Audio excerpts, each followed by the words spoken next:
إلا بالله العلي العظيم. أعوذ بالله السميع العليم من الشيطان اللعين الرجيم. بسم الله الرحمن الرحيم. الحمد لله رب العالمين. لا إله إلا الله الذي خلق السماوات والأرضين، الذي جعل حبيبه نبيا وآدم بين الماء والطين. والصلاة والسلام على أفضل الأنبياء والمرسلين، خاتم النبيين رحمة للعالمين، المبعوث في الأميين، سيدنا ونبينا ومولانا بالقاسم محمد. اللهم صل على محمد وآل محمد وآله الطيبين الطاهرين المعصومين المظلومين، ولعنة الله على الملحدين والمشركين والكافرين والمنافقين. أما بعد، فقد قال رسول الله صلى الله عليه وآله وسلم: إنها شبيهة جدتها خديجة. اللهم صل على محمد وآل محمد. السلام سرکار رسالت رحمت للعالمین اپنی زبان معجز بیان سے ارشاد فرما رہے ہیں کہ یہ میری نواسی زینب اپنی نانی خدیجہ کے مشابہ ہیں. عزیزان گرامی، جب بھی کسی کو کسی کے مشابہ قرار دیا جاتا ہے تو اس میں وجہ تشبیہ ضرور بیان کی جاتی ہے کہ اگر کوئی کسی کے جیسا ہے تو کس جہت سے ہے، کس چیز میں ہے. لیکن اگر جہت نہ بیان کی جائے تو اس کا مطلب یہ ہوتا ہے کہ جس سے مشابہ قرار دیا جا رہا ہے اس کی تمام صفتوں اور تمام خوبیوں میں اسی کے جیسا ہے وہ جس کو مشابہ کیا جا رہا ہے. مثال کے طور پر اگر یہ کسی کے لیے کہا جائے کہ فلاں شخص بہترین ہے یا بہت اچھا ہے یا فلاں شخص خوبصورت ہے، اور ساتھ میں یہ نہ کہا جائے کہ وہ خوبصورت سیرت کے اعتبار سے ہے، کردار کے اعتبار سے ہے، صورت کے اعتبار سے ہے، لہجے کے اعتبار سے ہے، بولنے کے اعتبار سے ہے، انداز کلام میں اس کے جیسا ہے، تو اس کا مطلب یہ ہوتا ہے، یعنی پہلے بات یہ ہے کہ کوئی ضروری نہیں ہے کہ ایک انسان دوسرے کے جیسا بالکل اس کے تمام جہتوں، تمام پہلوؤں، تمام خوبیوں اور تمام صفات میں اسی کے جیسا ہو. تو ضروری تو نہیں ہے نا، کیونکہ ایک انسان کہ جیسا کوئی پروردگارانہ میں سب کو ایک صفت میں تو پیدا نہیں کیا، اور بہت سی صفتیں ایسی ہوتی ہیں جو انسان کی اپنی بنائی ہوئی ہوتی ہیں، اپنی حاصل کردہ ہوتی ہیں، اکتسابی ہوتی ہیں. لیکن چلے اگر ہما شما عام انسان اگر کسی کو کسی کے جیسا ان کو صفتیں دیکھے اور جیسا قرار دے تو یہ کہا جا سکتا ہے کہ چلے انسانی یہ بھول گیا ہوگا، جہتے تشابہ نہیں بیان کیا ہوگا، وجہ تشبیہ بیان کرنا بھول گیا ہوگا. لیکن پیغمبر اسلام کے متعلق تو یہ بات سوچ ہی نہیں جا سکتے ہیں نا. میں نے اگر کسی کے لیے کہا کہ یہ شخص فلاں کے جیسا ہے اور جیسا ہونے کی جہت نہیں بتائی کہ کس چیز میں جیسا ہے، تو آپ تصور کر سکتے ہیں کہ میں بھول گیا ہوں گا. لیکن پیغمبر اسلام کے متعلق یہ تصور بھی نہیں کیا جا سکتا کہ آپ نے کسی کو کسی کے جیسے قرار دیا لیکن وجہ تشبیہ نہ بیان کی، بھول گئے. لیکن چونکہ پیغمبر ہے، وَمَا يَنْطِقُ عَنِ الْهَوَىٰ إِنْ هُوَ إِلَّا وَحْيٌ يُوحَىٰ، پیغمبر تو وحی الہی کے بغیر کوئی کلام ہی نہیں کر سکتے. اور اگر پیغمبر کو بھولنے کی بیماری خدا نخواستہ ہو جائے تو پھر پورے کے پورے دین کا بیڑا ہی غرق ہو جائے گا. کیونکہ اگر انہوں نے کسی حکم شریعت دیا، کوئی حکم شریعت دیا، شریعت کا کوئی حکم دیا اور بھولے سے حکم کچھ اور آیا تھا، دے کچھ اور دیا، اور پوری امت اسی کے مطابق زندگی گزار رہی ہے، تو پھر اس حکم کا بنے گا کیا؟ یہ غیر معصومین مقلد، یہ مراجع تقلید کی بات نہیں ہو رہی ہے کہ اجتہاد خطا اجتہادی ہو گئی لہذا کوئی مسئلہ نہیں ہے، جو جیسے عمل ہو گیا وہ کافی ہے، بات کی بات جیسے اب حکم آیا اس کے مطابق عمل کرو۔ یہاں کوئی مرجع تقلید کی بات تو نہیں ہو رہی ہے۔ یہ تو وہ پیغمبر ہیں جن کے اقوال و فرامین کے بنیاد پر لوگ مراجع تقلید بنا کرتے ہیں، تو لہذا پیغمبر کے متعلق یہ بات سوچی بھی نہیں جا سکتی۔ اب اگر پیغمبر اسلام نے کوئی جہت معین نہیں کی ہے، کوئی وجہ تشبیہ بیان نہیں کی ہے، تو دو باتیں ہو سکتی ہیں، یا تو یہ کہ اس کے اندر جتنی بھی خوبیاں پائی جا رہی ہیں وہ ساری کی ساری اس کے اندر پائی جا رہی ہیں، یا کم سے کم اس کے بغیر تو کوئی چارہ ہی نہیں ہے۔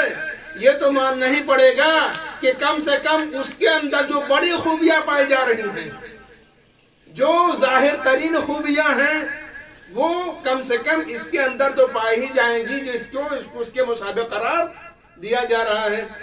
اب جناب خدیجہ کبریٰ کے متعلق یعنی انہی کے مشابہ جناب زینب سلام اللہ علیہ کو بھی کب قرار دیا؟ ابھی آپ پیدا ہوئی ہیں، آپ کی آغوش میں ہیں، اور اس کے بھی بہت سارے مرحلے ہیں۔ پیغمبر اسلام نے جو ہی نہیں بیان کر دیا کہ میری یہ بیٹی، میری یہ نواسی زینب اپنی نانی خدیجہ کی طرح ہے۔ ابھی ہم لوگ کیا کرتے ہیں، بچہ پیدا ہوا، جوان ہوا، نوجوان ہوا، کسی زندگی کے کسی مرحلے تک جب بچہ پہنچ جاتا ہے، پھر ہم وجہ تشابہ تلاش کرتے ہیں کہ یہ فلاں شخص فلاں کے جیسا ہے، اس چیز میں مختلف چیزیں جو ہم ملاحظہ کرتے ہیں، جو ہم پاتے ہیں، اس کو اس کے جیسا ہم قرار دے دیتے ہیں۔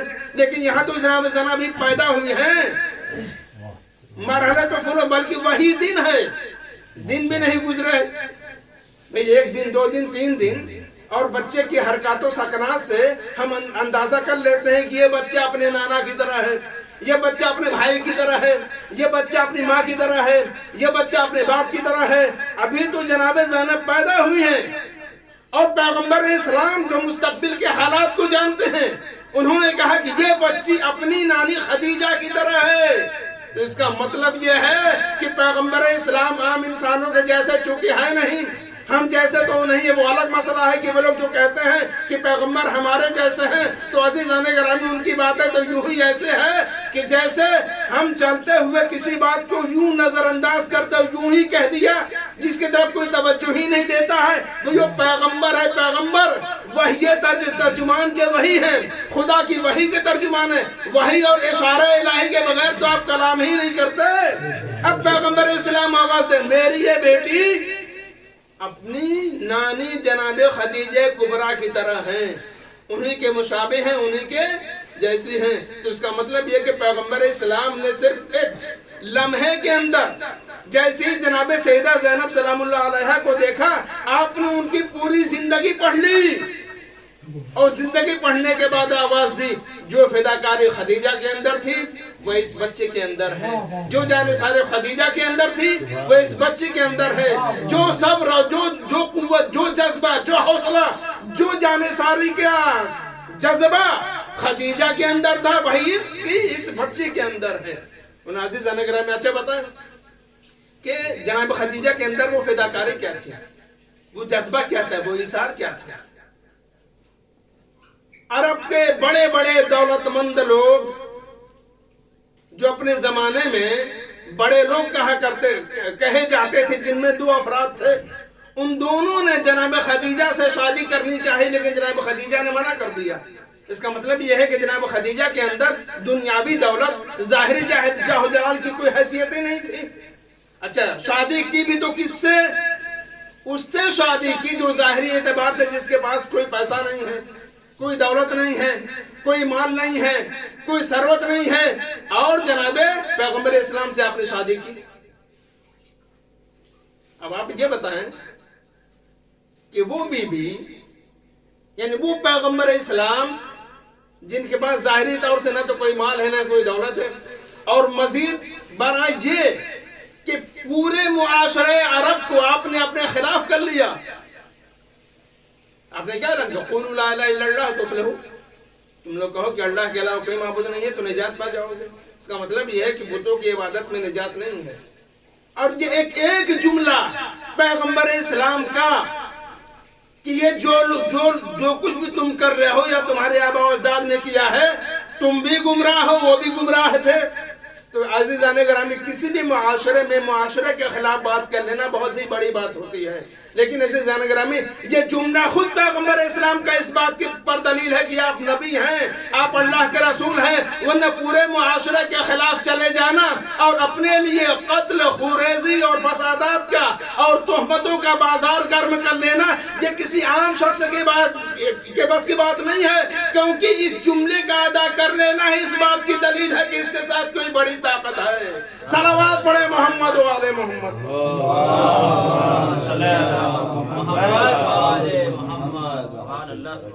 ایسے ماحول میں بی بی جناب خدیجہ جن کے در پر ہزاروں کام کرنے والے نوکر غلام آگے پیچھے پھرا کرتے تھے، وہ عورتیں تو مستقل آپ کی خدمت میں رہا کرتی تھیں. جیسے ہی آپ نے پیغمبر اسلام سے شادی کی، پورا معاشرہ جس طریقے سے پیغمبر اسلام کا دشمن تھا، جناب خدیجہ کا دشمن تھا. یعنی وہ مشکل وقت جب جناب فاطمہ زہرا سلام اللہ علیہا کا وقت ولادت ہوا، اس وقت تو خواتین کی ضرورت ہوتی ہے، مدد کی ضرورت ہوتی ہے. ساری کی ساری عرب کی مشرک عورتوں نے جناب خدیجہ سے ناطا توڑ لیا کہ ہم آپ کے یہاں کسی تعاون کے لیے نہیں آئیں گے، کسی مدد کے لیے نہیں آئیں گے.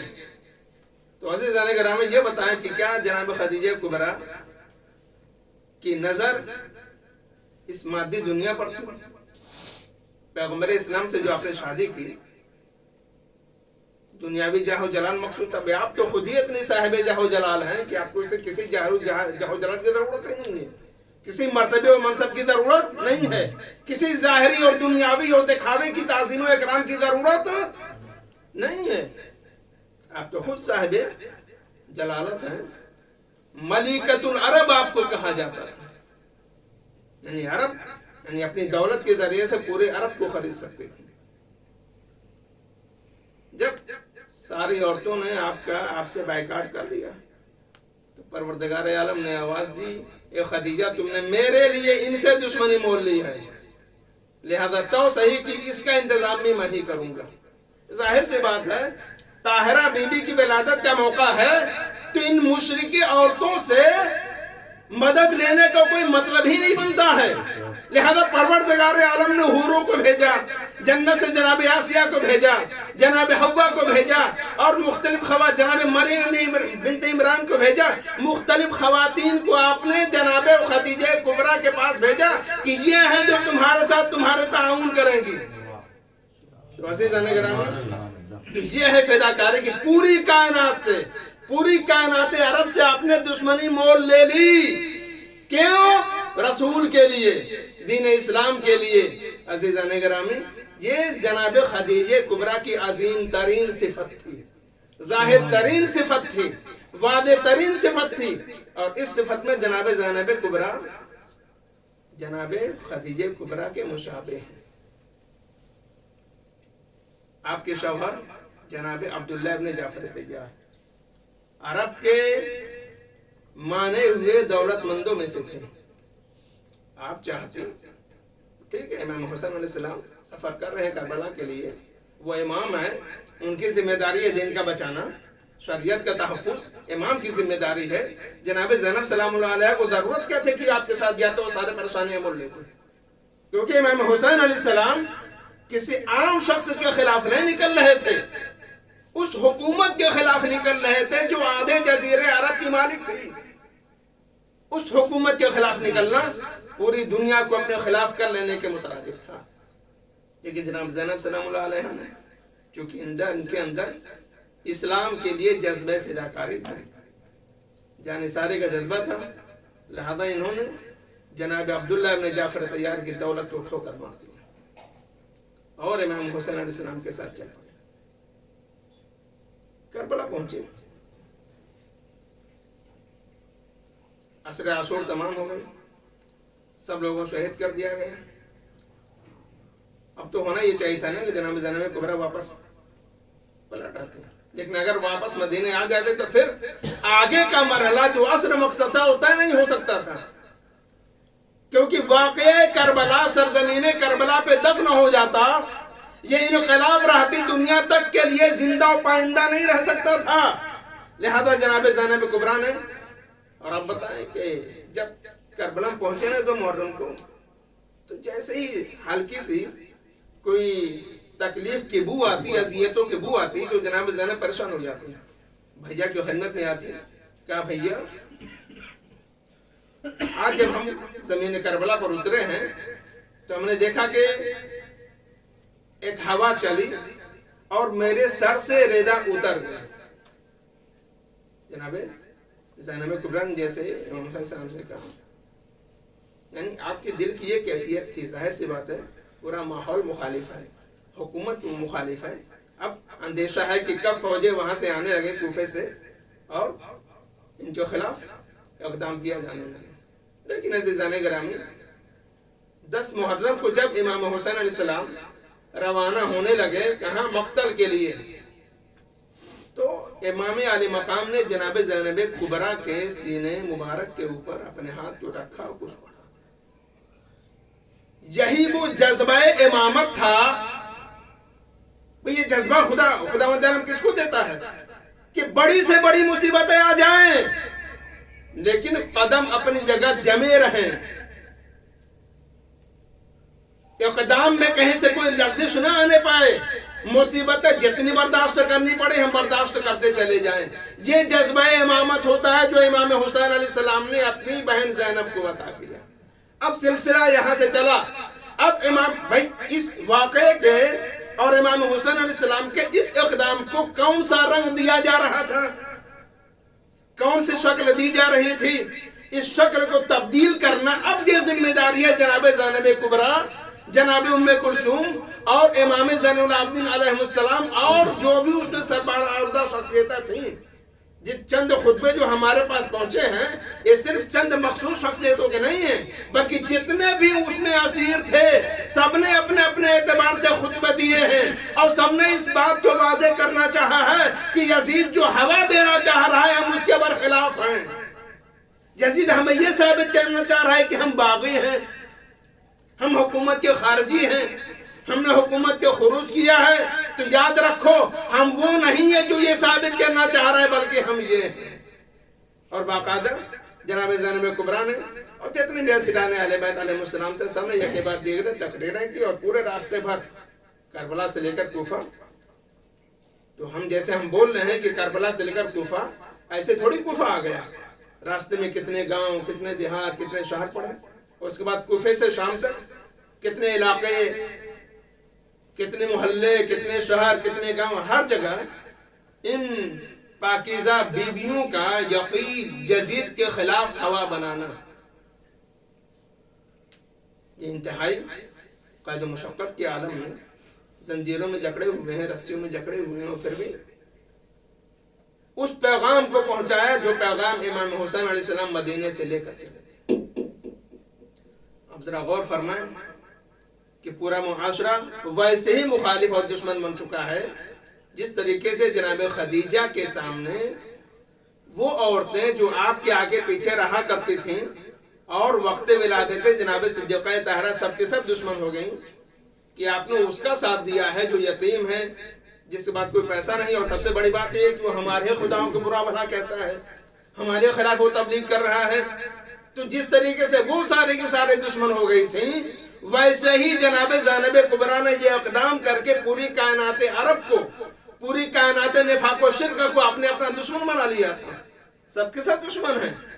اور ظاہر ہے وہ لوگ جو اسیر کر کے لے جا رہے تھے ان کے پاس تو اسلحے تھے، تلواریں تھیں، تیغ و تبر تھے، ان کے سامنے کون تھا جو ان کی حمایت کرتا، جو ان کے دفاع میں آگے بڑھتا اور ان دشمنوں سے مقابلہ کرتا؟ لیکن جناب زینب کبریٰ سلام اللہ علیہا، وہ یزید یہ سمجھ رہا تھا کہ میرے پاس دولت ہے، میرے پاس حکومت ہے، میرے پاس سلطنت ہے تو عزت بھی میرے ہی پاس ہے۔ جناب زینب کبریٰ سلام اللہ علیہا نے کربلا سے لے کر کوفے تک اور کوفے سے لے کر شام تک حتیٰ کہ یزید کے سامنے آپ نے واضح کر دیا، جس کے پاس دولت ہوتی ہے وہ صاحب عزت نہیں ہوتا، جس کے پاس سلطنت ہوتی ہے وہ صاحب عزت نہیں ہوتا۔ صاحب عزت وہ ہوتا ہے جس کے پاس دین ہوتا ہے، جس کے پاس شریعت ہوتی ہے۔ یزید کا مقصد کیا تھا؟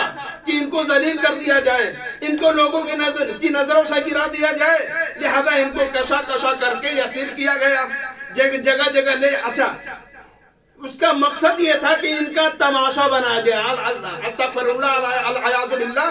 اس کا مقصد یہ تھا کہ خاندان نبوت کا ہم تماشا بنائیں گے، کیونکہ یزید کی بہت ساری باتوں سے خود دربار یزید میں جیسے ہم جو اشراف پڑھے، نہ تو کوئی وحی آئی نہ کوئی فرشتہ نازل ہوا، یہ تو محمد کا ایک کھیل تھا جو حکومت کے لیے رچا گیا تھا۔ تو یزید کا عقیدہ بالکل واضح تھا، اور اس عقیدے کے مقابلے میں بالکل وہی کردار انجام دینا جو پیغمبر اسلام کے سامنے جو مورچہ آیا تھا، جو مقابلہ تھا، جو سامنا تھا، بالکل بعین ہی وہی صورتحال جناب زینب کبریٰ کے سامنے تھی۔ گویا یزید پورے معاشرے اور ماحول کو زمانے جاہلیت میں پہنچا دینا چاہتا تھا، لیکن جناب زینب کبریٰ علیہ السلام علیہ نے کیا کیا کہ تم نے ہمیں ذلیل کرنا چاہا۔ وہ انسان جب ذلیل ہو جاتا ہے نا تو اس کا تماشا بن جاتا ہے، اور یزید کا مقصد یہی تھا کہ ان کا تماشا بنایا جائے۔ کربلا سے لے کر کوفے تک درباروں میں تماشا بنانے کی کوشش کی، بازاروں میں تماشا بنانے کی کوشش کی، حتیٰ کہ یزید کے دربار میں پہنچ گئے۔ بے مقنوع چادر رسیوں میں جکڑنے کا مطلب کیا ہے؟ اور منادی ندا دے رہا ہے یہ علی و فاطمہ کی بہو بیٹیاں ہیں، یہاں ان کا تماشا دیکھو۔ تو یزید ملعون نے یہ ساری حرکتیں اس لیے کی تھیں تاکہ ان کا تماشا بنا دیا جائے، لیکن عزیزان گرامی جناب زینب کبریٰ نے ان تمام حالات کے پیش نظر رکھتے ہوئے کہ تم نے یہ ہمارے ساتھ کیا تاکہ ہمارا تماشا بنایا جائے، تم نے ہمیں رسیوں میں جکڑا تاکہ ہمارا تماشا بنایا جائے، تم نے ہمیں توہین کی نظروں سے دنیا کے سامنے پیش کیا تاکہ ہمارا تماشا بنایا جائے۔ لیکن جب جناب زینب کبریٰ یزید کے دربار میں پہنچی ہے اور اس کی آنکھوں میں آنکھیں ڈال کے کہا کہ یا بنت طلقاء، کیا ہمارے ہی آزاد کردہ غلاموں کی اولاد تو ہم سے بات کرنا چاہ رہا ہے؟ جب جناب زینب کبریٰ نے اس کی پوری سلطنت کو اپنی آنکھوں میں رکھنے کے بعد انتہائی حقارت آمیز لہجے میں آواز دیا، یزید تجھے جتنی چالیں چلنا ہو چل لے، جتنی مکاریاں کرنا ہو کر لے، جتنی کوششیں کرنا ہو کر لے، نہ تو ہمارے ذکر کو مٹا سکتا ہے نہ ہمارے وحی کو ختم کر سکتا ہے۔ جناب زینب کبریٰ نے اسے ابنۃ طلقاء کہا، جناب زینب کبریٰ نے اس کی پوری حکومتوں کو حقارت آمیز لہجے سے دیکھا، اور اس کے بعد ساری جب گفتگویں کی تو یزید کبھی لال ہوتا تھا غصے میں، کبھی پیلا پڑ جاتا تھا شرمندگی میں۔ جناب زینب کبریٰ نے آواز دی، تو نے کربلا سے لے کر کوفے تک، کوفے سے لے کر شام تک ہمارا تماشا بنانے کی کوشش کی ہے، ایک لمحے میں میں نے تیرا تماشا بنا دیا۔ صلوات پڑھے محمد و آل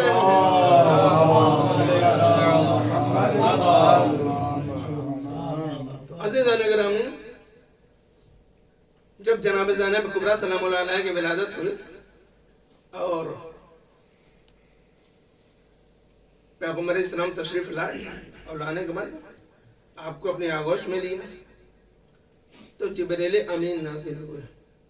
اس سے پہلے کہ میں سب کو چھوڑ رہا ہوں، جناب زینب نے جناب شہزادہ فاطمہ زہرا نے مولا امیر المومنین صلی اللہ علیہ وسلم سے نام رکھنے کی گزارش کی، اور اس کے بعد ایک سلسلہ ہے اس تک نہیں جانا، بہت جلدی جی میں اپنی جو میرا محاصل ہے، نہ تو تمہید نہ کچھ نہیں، جو محاصل ہے اس کو جلدی بیان کرے کہ گفتگو تمام کر دوں گا انشاءاللہ۔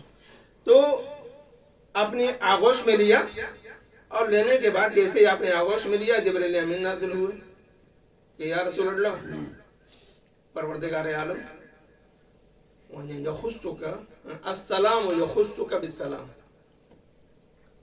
یہ لفظیں وہاں سے آئے ہوئے ہیں اور معنی اور مفہوم لفظوں ہی میں بنا ہوتا ہے، الفاظی کے ذریعے ہم پہچان سکتے ہیں کہ سامنے والا کیا کہنا چاہ رہا ہے۔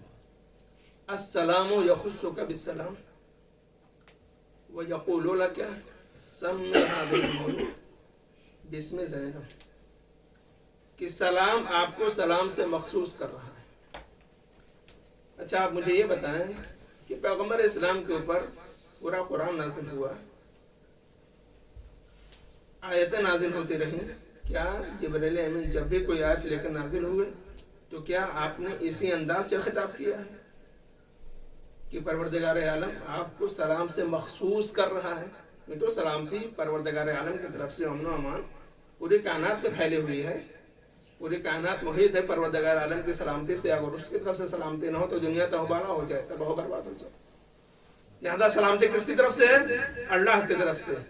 اچھا ایک موقع اور ہے جب پروردگار عالم، یوں تو بہت سارے مواقع ہوں گے، لیکن اگر ان سارے مقامات کی چھان بین کی جائے اور تحقیق کی جائے تو سمجھ میں آتا ہے کہ پروردگار عالم جب اپنے پیغمبر کو بہت زیادہ خوش دیکھتا ہے تو سلامتی اور امن و امان کو پیغمبر سے مخصوص کر دیتا ہے۔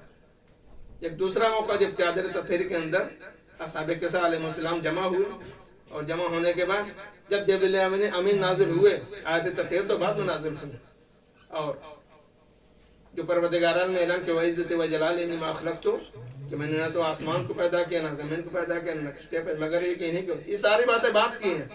پہلے جیسے ہی جبرائیل امین نازل ہوئے اور چادر کے اندر داخل ہوئے تو سب سے پہلے جملہ یہی کہا العلی العلی یقرؤک السلام ویخصک بالتحیۃ والاکرام، کہ علی اعلیٰ آپ کو سلام کہہ رہا ہے اور آپ کو تحیت اور اکرام سے مخصوص کر رہا ہے۔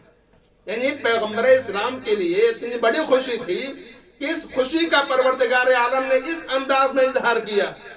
پنجتن جمع ہے چادر کے اندر، تو پروردگار عالم نے پیغمبر اسلام کو میں بتانا یہ چاہ رہا ہوں کہ پروردگار عالم اپنے حبیب کو اتنی زیادہ جب خوشی دیکھتا ہے، اتنا خوش دیکھتا ہے اور حالت خوشی میں دیکھتا ہے تو کیا کرتا ہے؟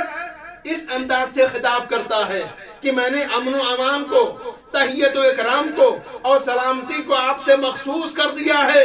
تو عزیزان گرامی وہاں چادر تطہیر میں جناب زینب کبریٰ تو تھی نہیں، لہذا پیغمبر اسلام کو اتنی بڑی خوشی دینے سے آپ محروم رہ جاتی، کیونکہ جتنی خوشی پیغمبر اسلام کو چادر تطہیر میں سب کے جمع ہو جانے سے حاصل ہوئی ہے، اتنی ہی خوشی جناب زینب کبریٰ کی ولادت سے حاصل ہوئی ہے۔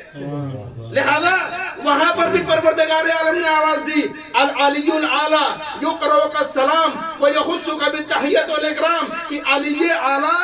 اب یہ پروردگار عالم نے یہاں علی اعلیٰ کیوں کہا؟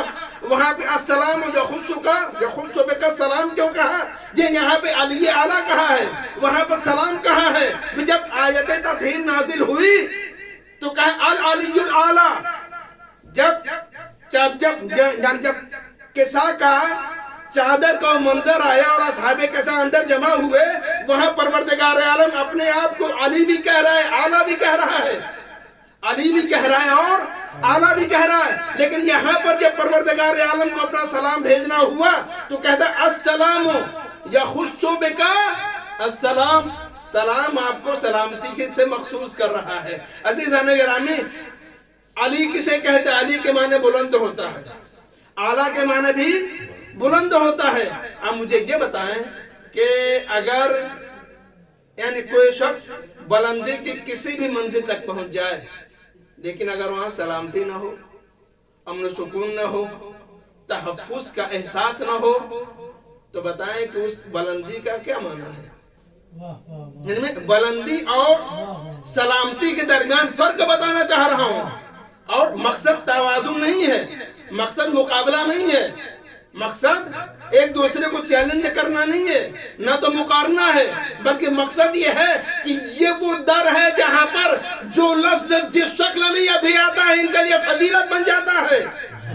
بھئی مقابلہ تو دشمنوں کا کیا جاتا ہے نا، دشمن کا دوست کے ساتھ کیا جاتا ہے، یہاں مقصد تقابل نہیں ہے۔ یہاں پروردگار عالم جب آیت تطہیر کو نازل کرنا ہوا تو العلی الاعلیٰ کہا ہے، جب جناب زینب کی ولادت ہوئی ہے تو یہاں پہ سلامتی کی بات کی ہے۔ عزیزان گرامی، جو اللہ کا نمائندہ جس صفت سے زیادہ مشابہ نظر آتا ہے اور اس کے اندر دو صفت اور جو خوبی زیادہ پائی جاتی ہے اور جس خوبی کا اظہار زیادہ میں تو یہ کہنے کہ جو خوبی زیادہ پائی جاتی ہے یہ غلط ہو رہا ہے بھائی. یہ اہل بیت علیہ السلام تو چاہے معصومین ہو یا غیر معصومین ہو, جنہوں نے بھی اسلام کے لیے شریعت کے لیے خدمتیں انجام دی ہیں, خاص طور سے جو ائمہ معصومین علیہ السلام, یہ تو تمام خوبیوں میں حد اکمال تک پہنچے ہوئے ہیں. بس اظہار کا مسئلہ ہے کہ کیسے حالات رہے, اب کون سی خوبی کب ظاہر ہوئی ہے. عزیزان گرامی, یہاں پر جو علی الاعلیٰ کہا ہے یہاں ساتھ میں سلامتی بھی ہے, لیکن عزیزان گرامی پروردگار عالم اپنے آپ کو السلام یہاں کہہ کے نہیں پیش کر رہا ہے. خدا کا ایک نام علی بھی ہے, اعلیٰ بھی ہے, سلام بھی ہے, اور 99 نام جو پروردگار عالم نے اپنے لیے اسماء حسنہ قرار دیے ہیں. اور اگر آپ دوشن کبیر پڑھیں تو وہاں پہ ہزاروں نام آپ کو مل جائیں گے. لیکن پروردگار عالم نے جب اس کو آیت تطہیر نازل کرنا ہوئی تو اپنے آپ کو علی الاعلیٰ کہا, اور جب جناب زینب کو اپنی آغوش میں لیا تو اپنے آپ کو السلام کہا. بھئی دونوں میں فرق یہ ہے کہ ان سے بلندیاں ظاہر ہو رہی تھی, سلامتی بھی تھی, بلندیاں ظاہر ہو رہی تھی. ماحول یہ تھا کہ سارے کے سارے جو پست لوگ ہیں, جو حقیر لوگ ہیں, اپنے آپ کو ان سے بلند ظاہر کرنا چاہتے ہیں. لہذا بلندی جناب مولا کائنات کے ساتھ ہونی چاہیے, پیغمبر کے ساتھ ہونی چاہیے, جناب فاطمہ کے ساتھ بلندی, امام حسن کے ساتھ بلندی, امام حسین, ان سارے کے سارے علیہ السلام کے ساتھ بلندی ہے. لہذا پروردگار عالم نے اپنے آپ کو علی الاعلیٰ کہا کہ وہ بلند ہے. لہذا جس کو وہ مان دے وہی لوگ بلند ہو سکتے ہیں, کوئی اور بلند نہیں ہو سکتا. لیکن جب جناب زینب کبریٰ کی ولادت کا مسئلہ آیا اور اللہ نے پیغام سلامتی بھیجا تو ساتھ میں کیا کہا, السلام یقروک یخصک بک السلام, کہ سلام تمہیں سلامتی سے مخصوص کر رہا ہے. یعنی سلام کا مطلب سلامتی دینے والا. پروردگار عالم عجب نہیں بتانا یہ چاہ رہا ہو کہ زینب کبریٰ کی ذات وہ ذات ہے جو اپنے آپ کو پریشانیوں میں ڈال کر پوری کائنات کو سلامتی کی ضامن قرار دے رہی ہے. پروردگار عالم کے اشارے ہیں. اب جس کی سمجھ میں آ جائے, دیکھیں ایک بات میں عرض کر دوں کہ جو بھی طریقے اہل بیت علیہ السلام کی چونکہ طلاب کرام اور سب آندہ کے لیے سیرت اہل بیت, احکام اہل بیت کے مبلغ ہیں, لہذا بتا دینا چاہتا ہوں کہ کبھی غور و فکر کرنا نہیں چھوڑنا چاہیے.